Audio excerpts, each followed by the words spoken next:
I am Thoth, the ever-seeing, the hand that remembers. Before gods rose I was. After stars fall I remain. I do not shape the tale, I etch it into the bones of time. From the first word to the final silence I bear witness. So listen well, seeker of truths, for this is not the beginning. It is the recalling.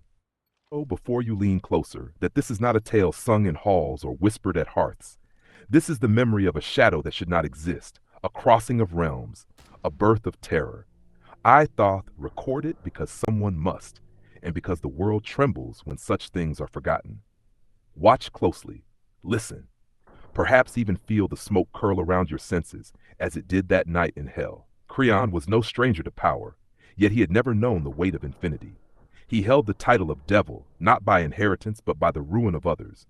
When Lucifer fell, murdered by ambition and betrayal, the throne of hell lay open, and he seized it with hands unsoiled by gods. Unlike those who came before, Creon answered to none. No divine overseer, no celestial command. He was the firstborn of death itself, and his dominion was as absolute as it was feared. He walked among hell's halls with a quiet menace, smoke curling from his fingers like serpents in repose. Demons who dared challenge him found themselves bound in agonies conjured from his own design.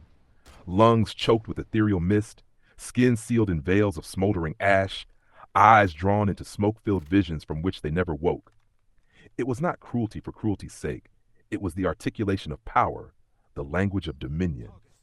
But the fog had always been something else. He had seen it drift along hell's borders, a restless, unformed presence, neither demon nor deity, merely a something, always moving just beyond reach. Tonight, curiosity, that insidious whisper, drew him closer. It was near the sulphurous pits that he first felt it, not as threat, but as recognition. The air thickened. Shadows gathered, not in fear of him, but in expectation. Smoke and fog danced together like dancers circling a king. And then it spoke. Not one voice, but many, an impossible choir of whispers that grazed the edges of comprehension. Creon stepped forward, the crown of hell, once a rigid circlet of jagged black iron, twisting in response. It melded into the rising tendrils of fog, shaping and reshaping itself. A crown of smoke and shadow that refused permanence, yet bore his command. The voices surged.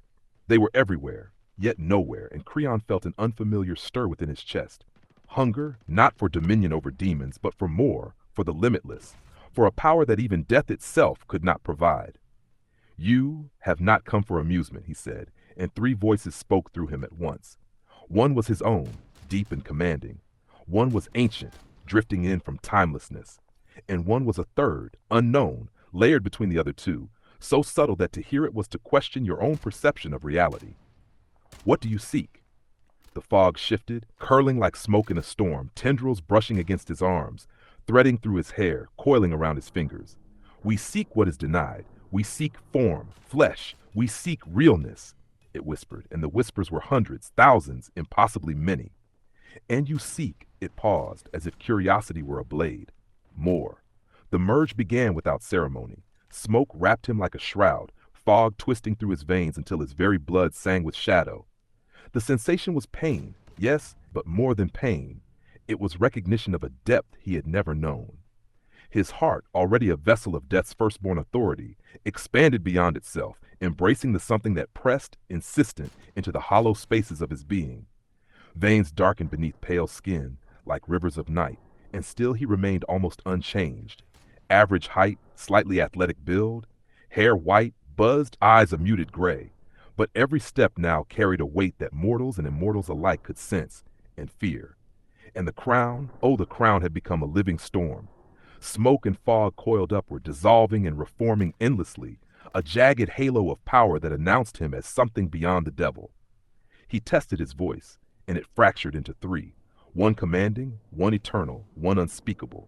Each word he spoke carried the memory of smoke, the eternity of fog, the despair of death's firstborn.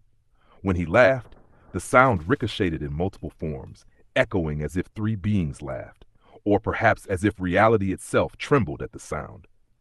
The demons who had once dared approach him felt the air shift and fell to their knees, coughing smoke that was not their own, inhaling a power that burned with the knowledge of something beyond comprehension. They would not rise again, not in the way they had been. Not ever. He looked upon the fog, now fully interwoven with himself, and for the first time he understood. Power alone was never enough. Even death's dominion, vast as it was, had its limitations.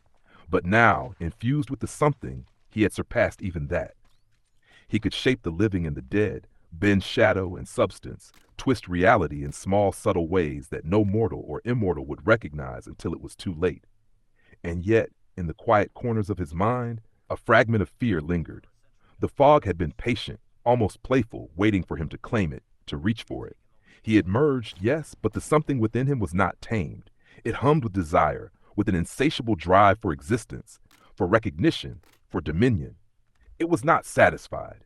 It could never be satisfied. Creon stepped from the smoke into hell proper, and the halls recoiled. Where once a devil ruled, now something beyond devil walked. A crown of fog and smoke crowned his head, veins like blackened rivers beneath pale flesh, voice tripartite and impossible. And yet, to the untrained eye, he appeared almost the same. Almost. "Remember this night," he whispered, the three voices interweaving like a symphony of shadow, "for you have witnessed the birth of a new order, one that even death will hesitate to name, one that even gods will tremble to see." And so it was. The fog and Creon had become one. The firstborn of death had merged with the timeless, the formless, the something.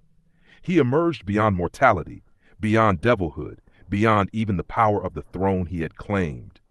He was Creon, yes, but more. Something older, something hungry, something that would not be forgotten. And now, you who listen too closely, you have glimpsed it too. The smoke may curl around your vision, the whispers may press at the edges of your mind.